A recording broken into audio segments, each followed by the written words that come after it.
known. Peace and love, everybody, and welcome to Let It Be Known. I'm Niele Anderson. Stacy is out today, but he will be back. But that doesn't mean that the world keeps turning and headlines don't keep impacting and uplifting the Black experience.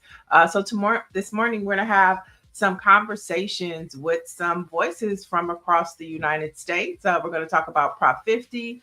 We're also going to talk about gun ownership, as well as bringing a reverend and a pastor and a doctor into the conversation of this Marvin Sapp and Marvin Wyans conversation about church offerings, how we do them, is it right, is it wrong, and maybe having to move into the next generation of approaching things differently instead of old school church. So we're going to talk about it all.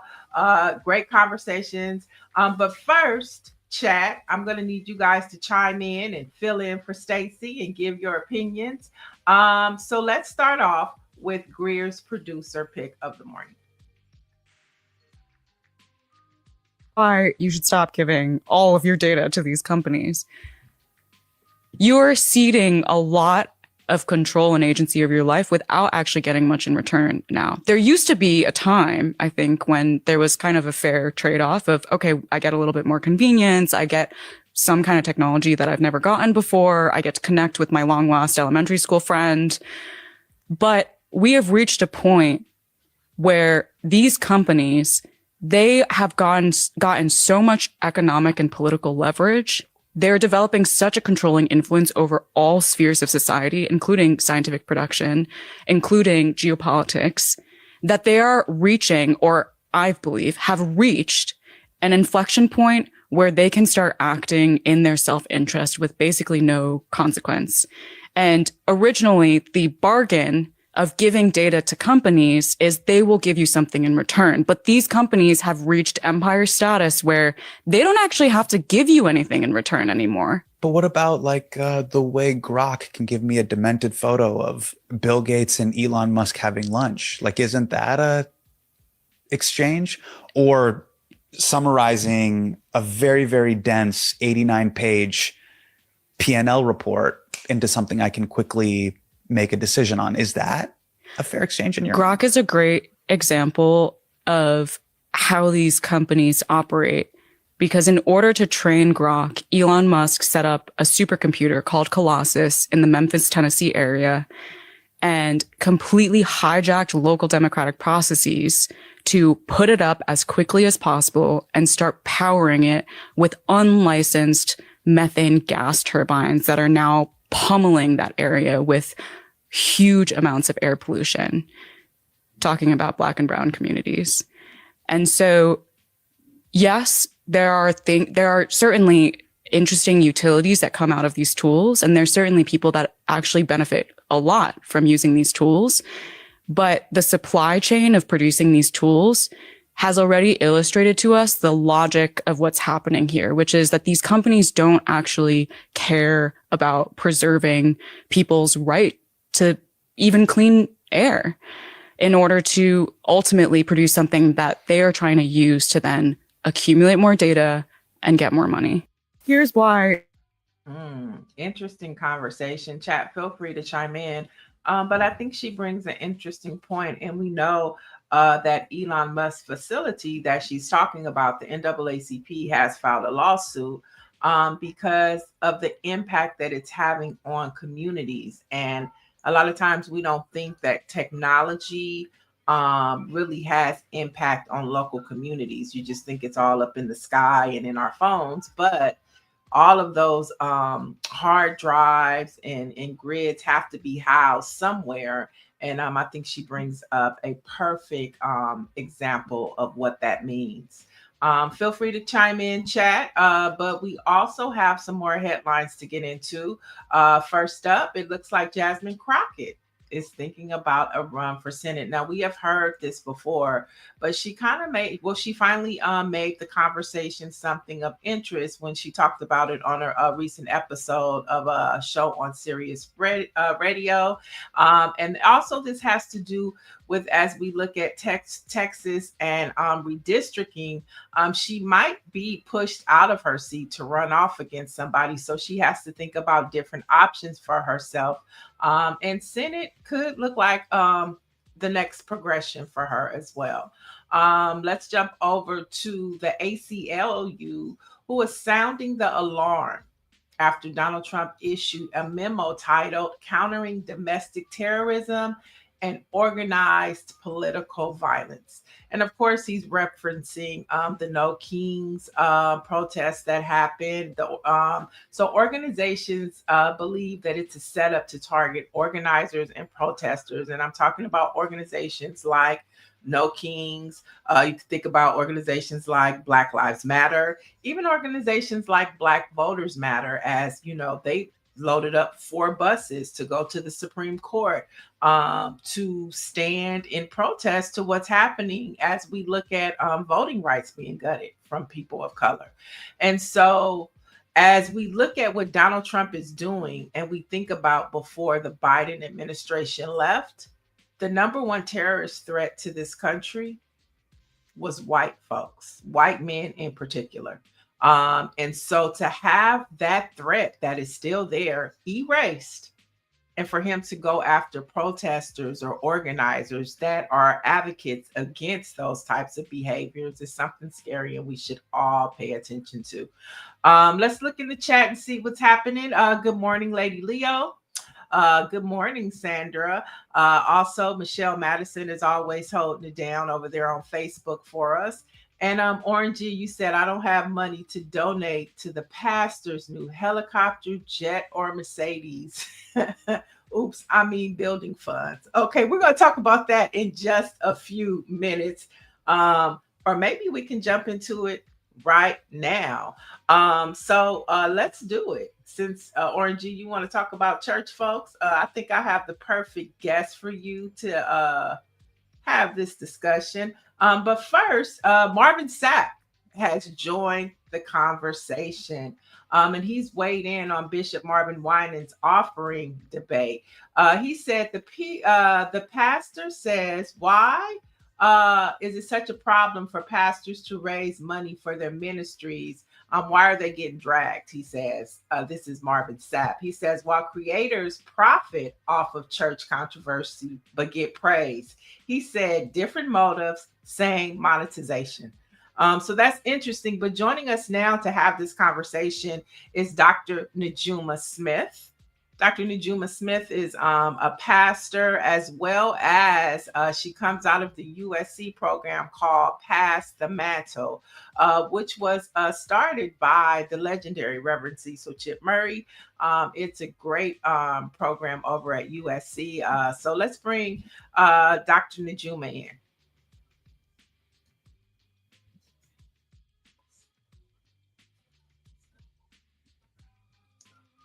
Can we get Dr. Najuma in?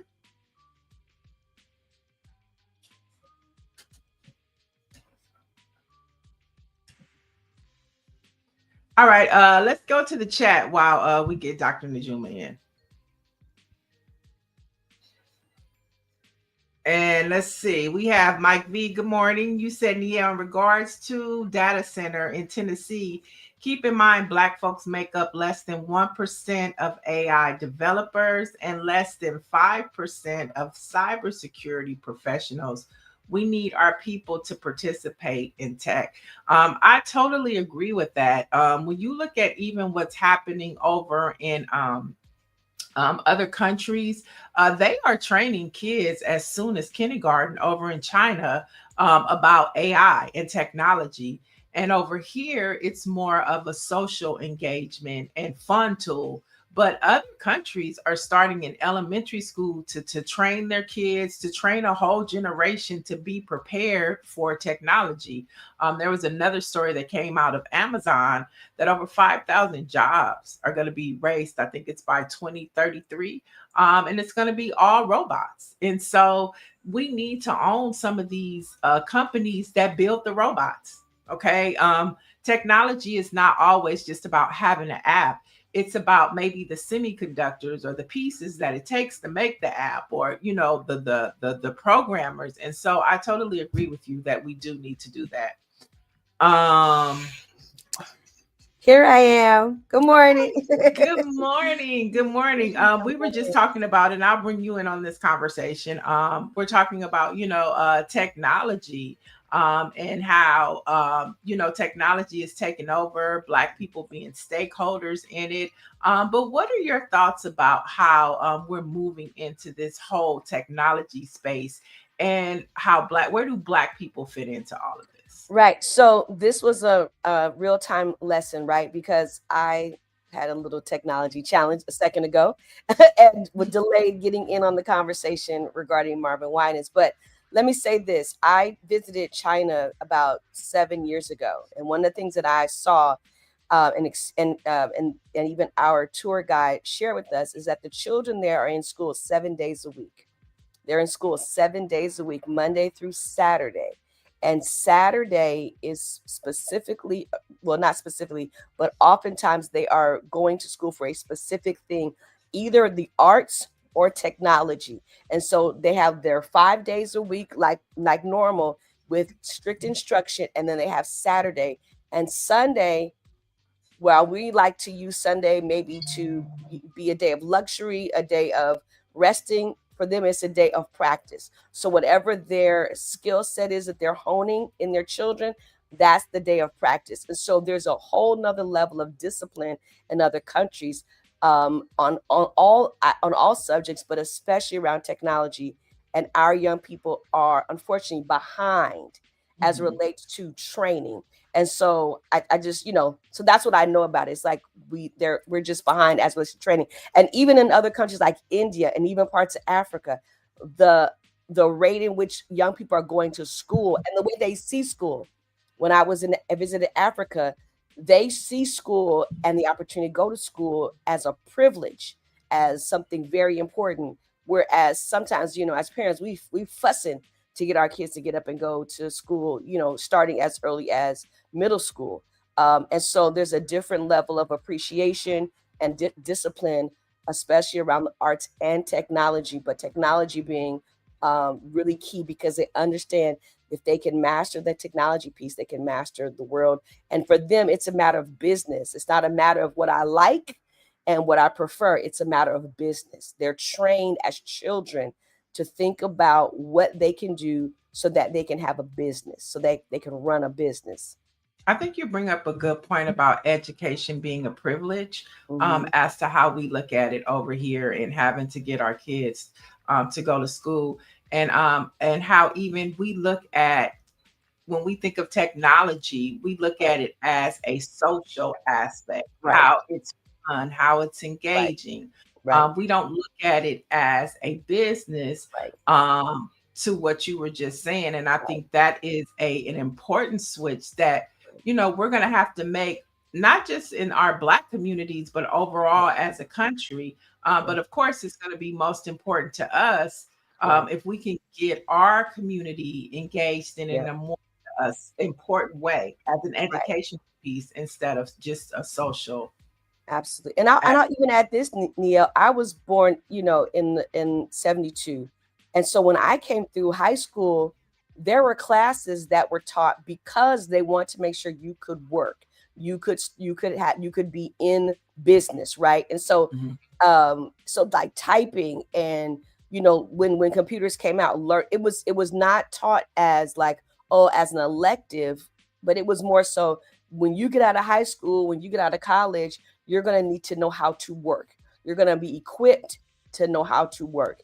And so those kinds of courses, those kinds of programming, very few exist anymore. You're hard Mhm. pressed to find a class for your young person that gears them that prepares them with a skill set so that Mhm. they can work. And so, and technology being that as well. Our young people, unless we take them to something after school or on the weekends or there's a special programming, they're not getting any training in technology. I did a workshop with some teenagers recently, and there was Mhm. 3 young people that had never touched a computer. They're like, I've never been on a computer before. And I'm not Wow. talking about babies. I'm talking about teenagers. Wow. It had I never been. know That doesn't even make sense in this world, in this it life, doesn't. to not, for every young person to say that they've not been on a computer before. And also, when you think about other countries, they learn English not because they want to speak American. They learn English because English is the language of business. That's the Mm. difference. They're So they're basically they're being trained with the mindset. Dr. Joni says, yes, I took typing as a class in high school. Yeah, home economics typing. yeah, I know when I was in high school, there was a program called Scroc. And right. if you signed up for it, you would get bused. You would have a Yep, job after school, yep, whether it was in fashion yeah, or maybe you wanted to be a like a trade school, right, right? right, right. Electricians, Yeah. painting, culinary. You They you just left don't high do it school with a anymore. skill set. Yeah. You Yeah, left high school with a skill set. And so, and I think that puts, and so the skill set now is around technology, all the different facets of technology, but the programming is not available because it's no longer part of your learning process. It's like, well, if the school can afford it, programming, if someone is available, to right. to, And to put it you on, would but think it's that, and when you look at what's happening with the Department of Education and how right. they are cutting so They're much cutting. when they should be Absolutely. looking at how to advance in Absolutely. technology in our Absolutely. education system. But I want to Absolutely. get to the chat. Yes. Dr. Marilyn says home economics wasn't big during my time. We learned to Mhm. cook, sew, table etiquette, and Yeah. much more. Table etiquette, Yeah. knowing what fork to use For when fork you're to use. out Yeah. at a dinner. Absolutely. You at a business Absolutely. dinner. Absolutely. What to Uh, wear at a business dinner. Absolutely. right. Yeah. Aquarius says the amount of pressure that is put on Chinese education isn't good, causes high rates of depression. And Daniela says I agree. However, at the same time, we must ensure that all communities have at least the access to connect to Absolutely. internet technology. Right. Unfortunately, the digital divide is still a thing. That is so true. That is Right. so true. And I totally agree with sis that when you think about the Chinese culture, the pressure, there is extreme pressure. And but we're talking about economics, right? And so I totally agree. There's pressure, but when you think about economics, and there's no way there's no way for there to make America great again plan, and you are not raising the bar on our youth access, as well as institutionalizing to some degree their access to technology. We will always have to farm out jobs and farm out technologies to other countries and other countries, because we're not raising the bar on our own young people. And so I totally agree, and I'm not suggesting that we actually do what they're doing. I'm just saying that's the difference, which is why you can have a young person come here and they can get the tech job at the age of 21, and our 21-year-old is still trying to figure out if they want what they want to do with their life. And again, I'm not saying it's 100% right. I'm just saying that when you talk about the competition in Right. economics, the competition in the workforce, our young people are by far behind, Totally even though we behind. claim to be this country that is so magnificent, and we are. I wouldn't want to live anywhere else, but when it comes to how we educate our young people, we are actually behind. All right, a couple more comments before we get into the conversation while you're Yes. here. Mike V says we also have digital literacy issues with our Yep. elderly and senior folks, Yeah. as well, with deep fakes and scamming them out of their life savings. And Dr. Marilyn says Department of Education tossed those programs. Students would also come out of school with Yeah. a cosmetology Yep. license, which is Yep. true. They don't do this anymore. And so I think bringing up the elderlies, I mean, and I want to pivot that into the role of the Black church, Yes. because we're talking about education, but it used to be where the Black church also filled in some of these Yes. gaps, Yep. and different ministries within the Right. church could tell the elderlies and seniors Absolutely. about what's happening, right? Right. And maybe even having some STEM programs that teach you art and technology. Absolutely. And all of those programs need what? Funding. So let's talk Yep. about the funding. Let's talk about it. Yeah, because You see how I did that? yeah, I love it. That was smooth. That was a good segue. And Did that. so, because it is our history, right? Because it is the history of the Black church to have to fund its own process, projects, and projects and progression, right? Whatever area we want to grow in, it is our responsibility to fund that. And so you do have the church having a history of doing what we call the building fund, because the Black church does not have has not historically has not had access to capital to do things like repair the roof or buy new property.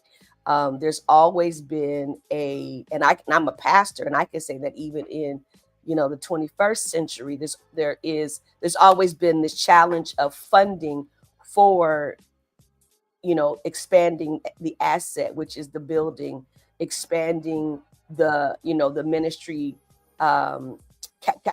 capability and capacity. And so we've always had to raise our own funds, and a large part of fundraising is from within the church. So fundraising campaigns is nothing new to the Black church.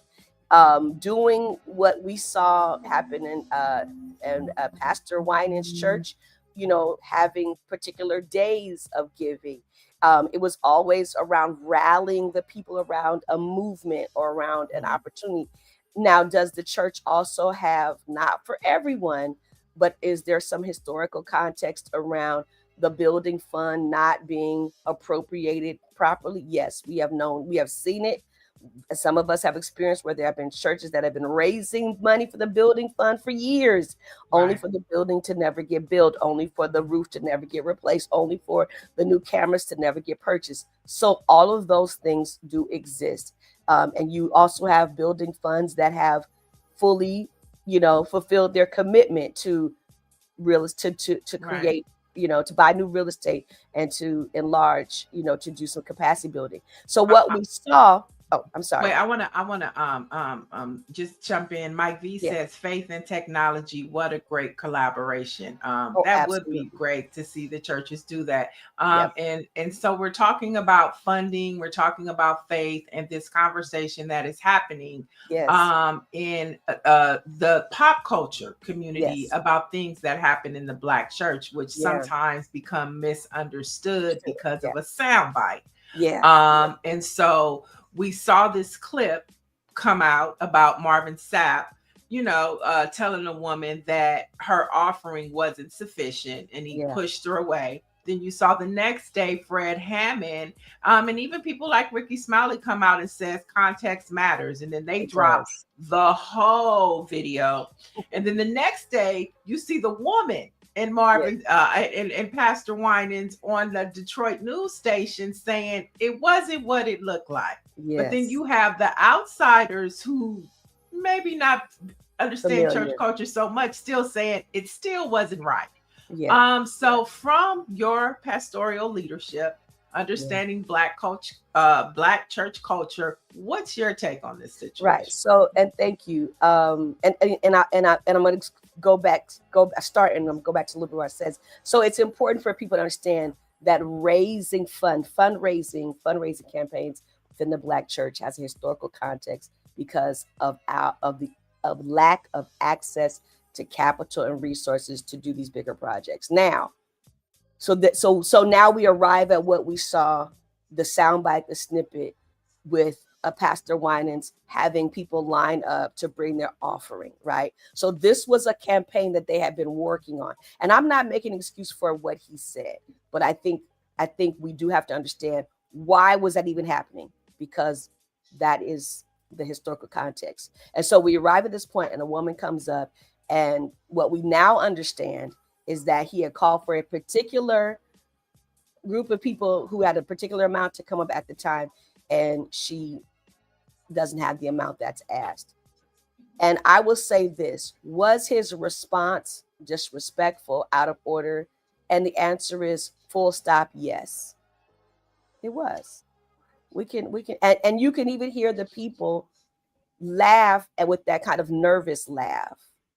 It wasn't a funny laugh. It was like, it was the nervous laugh, and you can hear it. And so we can say, yes, it was rude. It was out of order. It could have been said differently. Full stop. Not making excuses for it. And I will say this, and I said this to you, Niele, because I'm a pastor. And I'm a woman. Had I responded that way to anybody, male or female, young or old, I would have been torn to shreds. It would have been a way different response. And you think that's because you're a woman? Oh, absolutely, because I'm a woman. And because we understand also in the Black church, not everywhere, but there is still patriarchal kind of, we give the fathers of the church, the men of the church, a little more leeway. And that happens. I mean, I experience it as a pastor. There are things, people, that I cannot say and I cannot do because I am a woman, that people would let a man do because he's a male and he's a pastor and and it's just and patriarchy is in the church, and not just the Black church. Patriarchy exists in the church, and that is a reality. And so two things can exist at the same time. This can be out of order, and Pastor Winans and his member cannot be, they may not be at odds, right? Because but from those of us, for those on the outside looking in, it can feel very offensive. It can feel like, well, she should have taken her money back and all these things. And I think if we were talking, if that incident was just that those few seconds isolated, yes, I think there probably would have been a different response. But we can't talk about it without understanding history. And I would say this, and you and I talked about this, is that Pastor Winans, there's a culture in every church. Every church has a culture. Every church, every leader has a way in which they flow with their members. And the members know when the pastor is joking, when the pastor is being cheeky, when the pastor, is upset. And so all of those things we need to understand exist even in this context, even in this situation. But was it rude?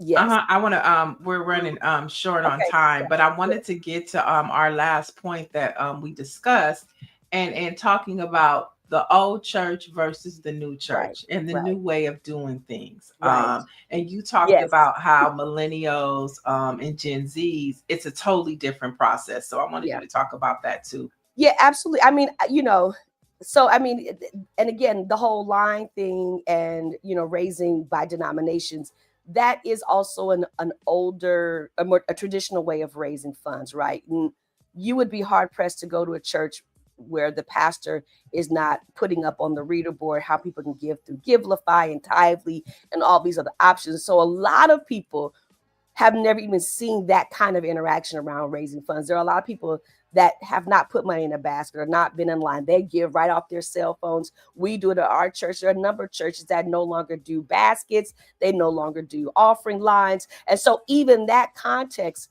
can make something like that seem really, odd and weird. And so all of those things are happening at the same time. But was it rude? Was it out of order, disrespectful? That few seconds, yes, we can say that it could have been said differently. And we would hope that all of us learn that when we are interacting with people, that there's always better ways. And going back to the technology piece, I think even in church, we have to realize the cameras are always rolling. In all spaces, the cameras always run. That's what it means to live in a technology age. Like the cameras always rolling. And so we have to be mindful of that. And so, but there's context, and two things can exist at the same time. That was rude. It was disrespectful. And there was a culture at that church that people obviously are familiar with, and clearly from their own statements that we've seen so far, that there's no offense, but we can look at it and say, hey, how can we do better? I think that's the bigger question, is all of us looking at something like that and saying, how can we do better when we interact? And certainly for me as a pastor, it helps me to be mindful of even the things that I might say that may be a joke or maybe cheeky, but a 1 second clip can change everything. I mean, I really appreciate you joining us Yeah, this morning. And I think the takeaway is the cameras are always the rolling. camera's always rolling. And that's mostly not to the parishioners, but to the pastors. Yeah, yeah, absolutely, absolutely. Because we're leadership. We're Right. leadership. And so we own that, and we're leadership. And so there's always opportunity for us to do better and grow in this technology driven age. Thank Absolutely.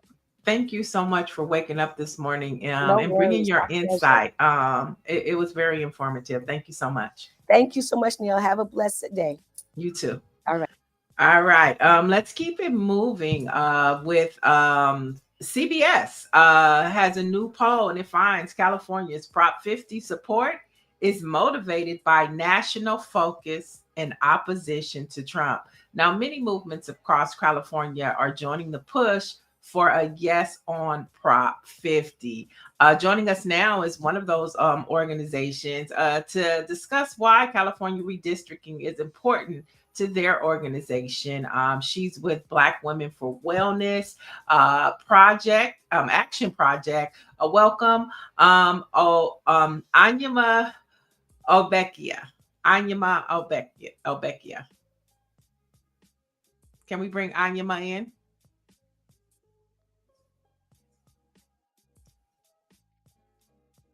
Anyama, there you are. Good morning. Good morning. Good morning. Can you? Anyama, thank you for joining us this morning. I think you're freezing on us.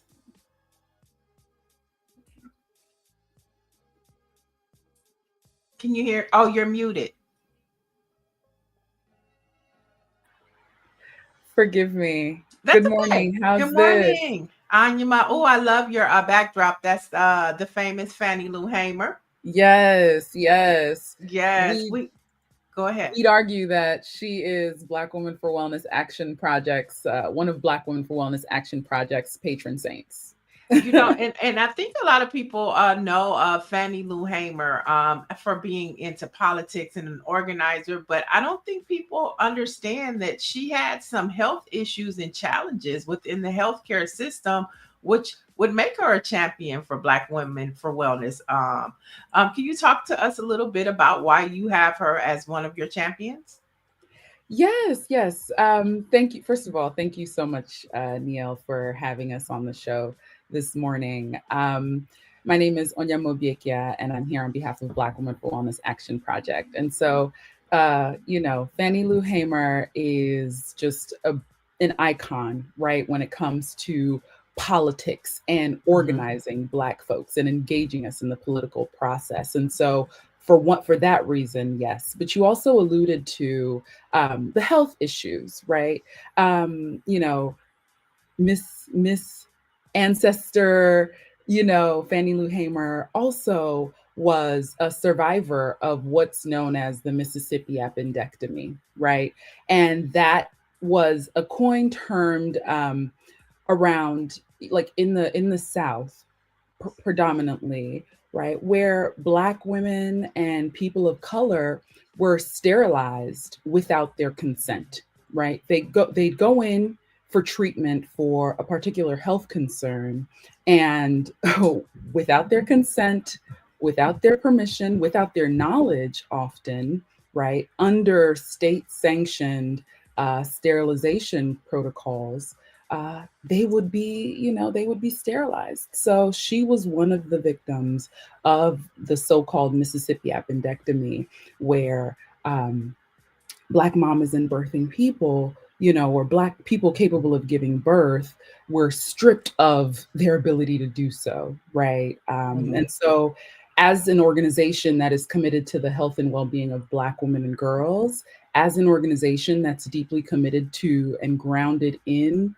reproductive justice, which is the right to have a child and the right to not have a child. And in the event that you do have children, that you're able to raise them with dignity in safe and sustainable environments, and the right to just bodily autonomy and sexual pleasure. And so, if, sterilization or, for instance, like a tubal ligation is a reproductive health procedure, that we advocate for, tubal ligation is something we advocate for in the event that a mama or a person capable of giving birth wants the procedure, right? Mm-hmm.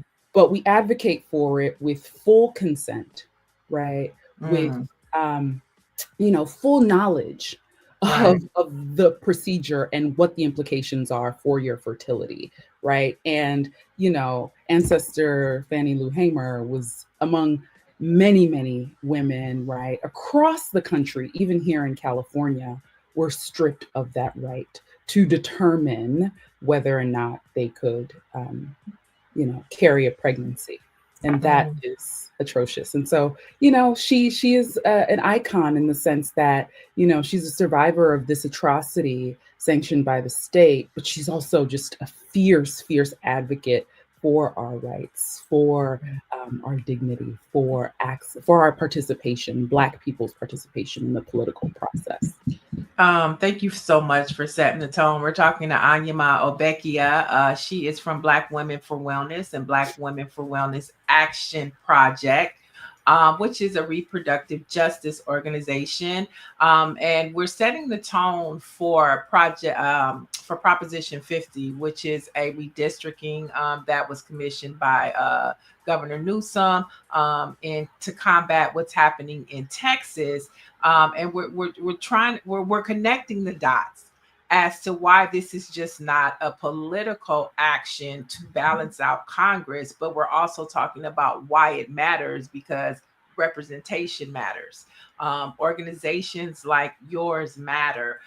So talk to us about why Black Women for Wellness Action Project has endorsed Yes on 50. Black Women, thank you, Niele. Yes, Black Women for Wellness Action Project has endorsed Prop 50 because it's critically important for reproductive justice and the health, well-being, and dignity of our communities, that we have a functioning democracy, right? And Prop 50 gives us an opportunity, gives Californians an opportunity to stand up and fight back for fair representation.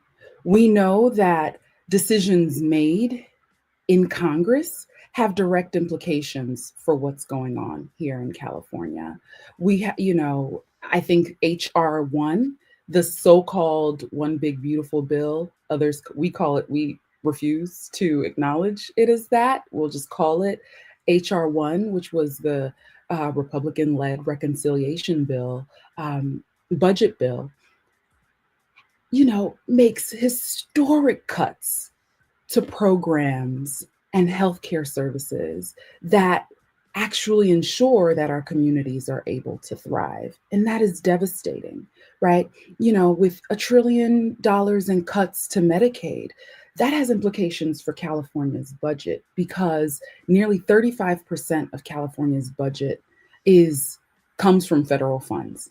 And nearly 70% of those federal funds support our Medi-Cal program. And so, as a reproductive justice organization, we know that Medi-Cal California's Medicaid program pays for anywhere from 40 to 50% of the births that take place in our state, right? And when it comes to supporting births for Black mamas and birthing people, that number is higher, right? Mm-hmm. So cuts to Medi-Cal programs have direct implications for our community's access to healthcare, right? Whether it's maternal and infant healthcare to just general access to care, right? Historic cuts to SNAP benefits, right? Here in California, that has implications for our CalFresh program. It threatens benefits for food for about 5 million people here in our state. Right? So reproductive justice, yes, it's about our access to abortion care. It's our access to maternal infant health care, but it's really grounded in the human rights framework that just says our communities have a right to live with dignity. Our communities have a right to thrive in this world, and we deserve the resources and supports to help us do that. And, when we send folks to Congress who are beholden to Trump, right? And the Trump administration's cruel, cruel agenda, right? Then that has implications for our access to resources, which has implications for our ability to live with dignity and thrive. And so, yes, it's about maps and lines, but it's really about our community. It is so much so. And you touched on like different programming that Black Women for Wellness, the one that does the community work. Can you talk about some of the programs that might be impacted by the government shutdown? Because when we look at what's happening, Congress could move all of this ahead and make the country function properly, make resources flow the way that it should.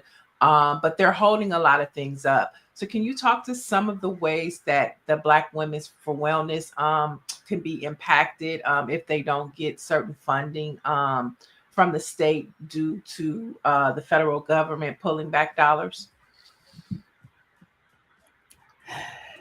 Yes. So I'll say that, Black Women for Wellness is our, or the arm of our organization that does, that works with outreach, education, and we work in coalition space with many, many organizations to achieve our work. And what we are seeing is even, since since the administration has taken hold, its attacks on, diversity, equity, inclusion, its executive orders that have, dictated, what we can and can't say, right? And has held back funding based on, the kind of work that organizations like ours do, has really had a chilling effect, and has an impact on our ability to carry out our work. And so, it's stopped us from, and coalitions that we work within, from being able to really, it's made us really think about how we go about our work. Now, Black Women for Wellness and Black Women for Wellness Action Project, we're unapologetically Black, and we are, one of the things we're not going to do, right? Because this is not the first time that we've been asked to kind of quiet how we show up and how we advocate for Black families, right? Throughout the years, there's always been like questioning about how unapologetic we are in terms of our support for Black folks, right? How unwavering we are, how loud we are about that. And, one thing we'll do is never back down on our mission, because we understand that if we aren't for us, who's going to be for us, right? Like we are all we have. And so we're doing our best to ensure that we stand and protect our communities. Thank you so much for joining us this morning. We're speaking with Anyama Obekia from Black Women for Wellness Action Project. And you are, yes, on Prop 50, and you're out here in the communities, LA community streets, making sure that voters know when to fill out their ballots, to early vote. And so we appreciate you, and we look forward to having you guys come back next week to give us more information and talk more about doulas. I waited for that conversation because our co-host, Stacy, his daughter is a doula. And so I know he would be happy to talk to your organization, as you all are huge advocates for the doula ministry. Yes. Thank you so much, Niele. All right. Peace and love. Oh, Thank you. That's okay. All right. Bye bye. All right. We're going to keep it moving. We had another conversation that we talked about yesterday. And this one is for the fellas, it's for the ladies too. I mean, I think we all need to talk about this. And I'm talking about owning our Second Amendment right. There's a lot happening right now. And the conversation was yesterday. Don Lemon said that Black and brown folks need to be gun owners. So joining us now from Black Firearms Awareness and Safety Training is Lasheen Taylor. Good morning. Good morning, Niele. How you all doing? We are good. So let's talk about it. Don Lemon is telling Black and brown folks you might want to start thinking about your Second Amendment rights. And so we know that buying a gun is more than just buying it. But there are certain permits you have to have. There's some things that you need to know. So talk to us about your training, Black Firearms Awareness and Safety Training. Okay, good. Thank you, Niele. Thanks for having me on the show. I've been speaking to a lot of people that actually are terrified, and they scared to death to go outside. They scared to death to call the police. They scared to death to just exist. So I knew there was a problem. And that problem came out of fear, something that was taboo for so many years of guns are bad, guns are this and guns are that. But guns is the way this country was won. Blood, sweat, guns, tears, all that put together, those same guns that people are afraid of is the same gun that could save your life. And people kept saying, well, is it real that you can go outside with a firearm? Can you actually have it? Is it real? Absolutely. There's a way that you have to do it. You have to get educated. You have to get trained. You should be insured so that if you have a self-defense incident, you can fight your case on the street. So my new wave with BFAS is that the old way of getting in trouble in a self-defense situation and just going to jail forever, that's out. The new wave is get some type of self-defense liability insurance, get yourself trained so you can fight your case on the street. Much, much better than the old system. Okay, so we're talking about gun training. We have Lasheen Taylor with Black Firearms Awareness and Safety Training. So let's just take me for example. I'm thinking about purchasing a gun. What type of guns do you recommend for first-time gun buyers? For females, of course, your hands are much smaller. So I would say something that'll fit in your hand, doesn't have a lot of recoil, something that you can easily conceal in the bra and the purse or wherever you choose to have it so that it's readily accessible. And make sure you just got to get the right one that fits a person, the female. For the males, I would suggest something the same way, but of course, we're a little bit stronger. Most men have bigger hands. So something that you can handle that just doesn't have a lot of recoil, because the recoil is going to be something that may not send that round where you want it. And so what type of license or permit does a person have to carry a gun? So in California, every state is different, of course. You have to have what we call, to keep the firearm on your person, you have to have a CCW, which stands for Concealed Carry Weapons or License Permit. That's what you get qualified through a certified instructor through the state. Once you get those knocked out, then you can actually keep the firearm on your person. But California is super expensive. There's a lot of fees associated with it, a lot of gun laws associated with it, a lot of training you have to go through just to be able to exercise that right to keep that firearm on you. And what's the price range for guns? Oh man, depends on what county you live in. Oh, that you got excited about that question. Yeah. Because all the different counties. Are you saying the price range for guns or price range for actual the license to get the gun? Well, let's do both, guns and license. Let's start with the license and then move to the gun. Okay, so with the guns, the license, they can range. So there's a series of things you have to pay for. You have to first get a initial part of your interview. Sometimes you have to pay prior to the oral interview. Some places make some count. I'm talking about based on where you live. You have to pay a certain amount, $150, $200 something dollars, and then you have to pay the ending part of it before you pick up your license, somewhere around $300 or $400 for the total. Depends on what state, what county you live in. Then you have to pay processing fees. You have to pay all these different. There's so many fees you have to pay. Fingerprints.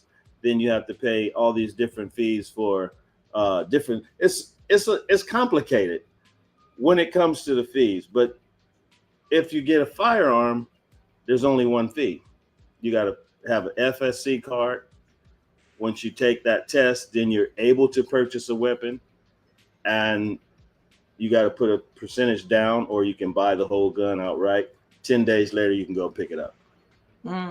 Some of the chat is saying, Patricia says, great info, liability insurance. Mike V says 38 revolver, Niele, Rugger, LCR. Dr. Joni says, organized militia is very different than owning guns to get the bad guy. There are more guns than people in this country, more likely to harm yourself or ones in the home than an unknown criminal. EC says people need God heavily as judgment day come. I know in the Bible it's written, thou shalt not kill. Dr. Joni also says more guns are not the answer by far. Most gun owners believe in reasonable gun control rules and regulations. And I think that is so true. I think that the conversation is that just like we talk about immigration reform, we need gun reform. We know that we don't need military weapons on the street. But we also see a rise in something that's happened in our country that we haven't seen for a long time. And I think that the Second Amendment right is for us just as much as it is for them. And the best way to approach it is in a safety matter. And that's why we have Roger. It's pronounced Roger. Okay, so are you familiar with that gun, Roger? Is it Roger or Ruger? Ruger. Oh, Ruger. I've seen it. I haven't actually shot with it. I'm familiar with it, yes. Okay. And then somebody, Tatisha says, can I come from San Bernardino County and train in your area? Absolutely. So talk to us about how to get more information. So you can get more information at BFAST in LA. That's all one, BFAST, the letter N, LA.com. It gives you a breakdown. The site is still under somewhat of a construction, but you can get a lot of information. We'll be hosting a grand opening in about the first, hopefully if everything goes well, the first week of December. And we'll be talking, we'll be setting up to educate people about the Second Amendment, when you can use that firearm to protect yourself, when to stop shooting, the different types of ammo, covering the Second Amendment. We're going to talk to you about different things when it comes to traveling with your weapon, child safety, etiquette, firearm education, escalation, de-escalation, all the things that circumvent around that weapon, what you need to know when you get pulled over with law enforcement, how to prevent those interactions from going bad. So there's a lot of stuff to cover, and people should not be afraid to go outside with your weapon. Like I said in the videos, it's hat, check, firearm, check, ammo, extra magazines, check, firearm license, driver's license, everything that you need to make sure that when you leave out that door, you come back home safely. You mentioned bullets. Are there some bullets that are more deadly? I don't know. Are there some bullets that are more deadly than others? You know, if you just want to, you want to harm them, but because I've heard some bullets, like, they spray inside of you. Some have direct impact. Is that true? Absolutely. So we want to change our language in conversation. And I know I'm not beating you up. I'm just sharing something. I don't know. Talk to me like I'm a first grader. Okay, so I'll share something with you. What we want to use as the language is stop the threat. So a lot of people say, oh, I shot this. I said, you don't want to talk like that because those things can hurt you in court. What you want to do is, if a threat comes your way, then you stop that threat. So that's the language we want to use. When Okay. you stop a threat, you got to realize, number one, you have to make sure that if you don't stop that threat, that bullet goes through that person and hits somebody else. You're on the hook for all of that damage that round hits. So you got to make sure you train. If you use the wrong ammunition, that could happen. So the type of ammunition you should use for home defense is going to be different than outside in the field. The reason I say that because ammunition has a way to hit you, and it could hit you and stop and explode. Then some ammunitions have a way to go through you and keep going and keep going and keep going. So knowing and understanding the different types and where to use them and when to use them, it's extremely important. Hollow points are the ones that get in the cavities and they explode. The FMJs, full metal jacket, they can really go through you and do some damage and keep going and keep going and keep going. Okay, so Michael Carter is saying, I struggle with if I really want to get a gun or just keep the pepper spray. I feel that way too, Michael, but I think I'm almost, I got an answer for that one. Oh, that's a cool. Okay. Go ahead, and then I'll keep. There's a couple more that I want to get to, but I'll let you answer that one first. Pepper spray versus what was that? A gun? Okay. So if you show up to a fight and a guy has a knife and you're a female, you're already outnumbered, right? Because all you got. Why am I showing up to a fight against a male? Because sometimes it happens like that. Oh, let's say you didn't show up, but the situation presents itself. And there's a male that's coming after you and all you have is pepper spray, right? You have a higher chance of survival if you have a firearm than you would with pepper spray. Do you agree with that? I figure if you shoot them in the eye and run, you're gonna disarm them for at least a good 3 to 4 minutes to give you time to get away. Safety. That's education and training could address that. But generally, if you had a firearm, you would have more chance of survival than with pepper spray. And some women, some people in general choose to do the pepper spray, and that's fine. It's your choice. We just educate you on what could happen if you go either way. That's all. We just give information. Orange G says use bear spray. Now, another one, Mike V wants to, can you ask Lasheen to speak on unjust arrest of Black men who are licensed to carry? I guess this was a story from last week or so with trumped up charges in Chicago. Woo, that's a good topic. How much time we got? Well, you got 60 seconds to answer that. To respond to Mike V. Okay, so in my program, Be Fast, I designed what we call a CLEC card, Community Law Enforcement card. What it does, Community Law Enforcement Credential, CLEC. What this does is you present this to the officer when you get pulled over. It has your license, copy of registration, your insurance, your driver's license front and back, and has a copy of your CCW front and back. And it has some encrypted detailed information that a law enforcement officer, which I'm currently going through training right now, they'll be able to read this thing in 10 seconds to know if this person is an imposter or not. So the Fidel Castro situation where he presented he told the officer that he was armed and the officer killed him anyway. This card will prevent a lot of incidents like that from happening because it's clear that, look, I have a weapon, I have a CCW license. I'm presenting this to you in a one card application, not the back and forth, which is going to trigger the officer to think furtive movements. And now they're on the rebound to do something more serious. So this card I present my members, I give it to them when they register. They present that to the officer, and there's 100% clarity that either I have a weapon on board, or if I don't, I know the law. Big deal. That's going to reduce those amount of fatalities when officers and community members meet up. Okay. Thanks for that brief answer. Appreciate it. So we can get through a couple more because we're just about out of time. Shonda responded to Dr. Joni saying, I think he's speaking from the standpoint of Second Amendment rights and being able to protect yourself and your family. Gun safety usage is what needs to be mandated throughout the U.S.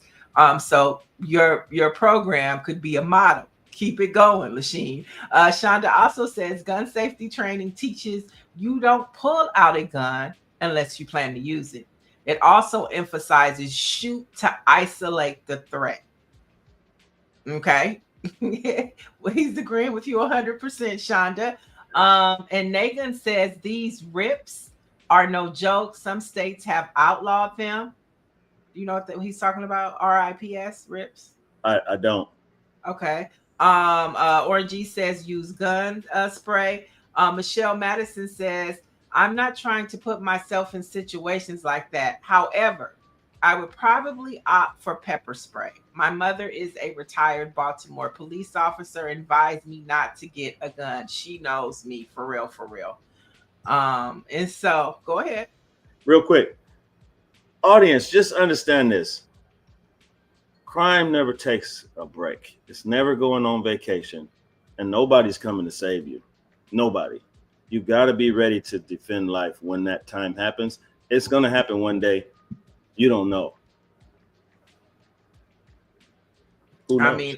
I mean, who knows? But I think this conversation should be happening because our community are not having these, provocative, interesting conversations about the Second Amendment right. It does apply to us. And also it opens up the conversation to talk about how we do need gun reform. What is that? Oh, we do need gun reform. You know what that means? What does that mean? That means for so long we were unaware how to utilize and understand the Second Amendment. Now the light is on. That light in that Be Fast logo, it means that our light is on now. So programs like mine can bring the education and awareness, the safety and the training to people so that they can understand that Second Amendment applies to you, man. You have the right to use that. It's available to us. And so we would love to have you back. Our co-host, Stacy, is watching and he's mad that he's not here to have this conversation as well. And I'm sure he has some questions that I'm not even thinking about. So we would love to have you back. Keep this conversation going as our country goes backwards instead of forward. Thank you for joining us this morning. Thank you, Niele, for having me. And give us the website one more time. Oh, can we get the website one more time? Well, Greer put it in the chat because it's time for us to go. We hope you have enjoyed these conversations, but I will give you a Black history fact today that is so relevant to what's going on in our country today. But this was the year of 1947, and the NAACP, led by W.E.B. Du Bois, submitted a petition to the United Nations titled An Appeal to the World to protest racial injustices, including lynchings, segregations, and inequalities in housing, education, healthcare, and voting rights. That year was 1947, and everything that W.E.B. Du Bois listed in the NAACP is applicable today under this Trump Klan administration. Keep that in mind. We'll keep having these provocative, informative, and uplifting conversations right here on Let It Be Known. And for the latest in Black news, visit BlackPressUSA.com.